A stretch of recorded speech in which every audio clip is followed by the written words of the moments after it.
بهار آمد، بهاری پرسخاوت، زندگانی و طبیعت را روح و روانی نو عطا می نماید.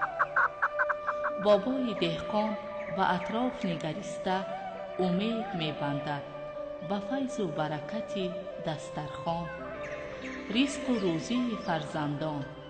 شکر می گوید با تحمل، اندیشه و اخلاص، نیت پاک و آرزوها. بهار هر سال می آید، ولی طبیعتش این است که ما انسانها را هرگز ترک نمی گوید و از خود در همه جا نقشه و نشانی می گذارد. در پیراهن اطلس گلدختران، طاقه زردوزی و تور حریر نوعروسان، درز و سوزنی های چیوران، نقش و نگار سحرانگیز صورتگران به جلو می آید. ای آدمان، بهار فرا آمده است.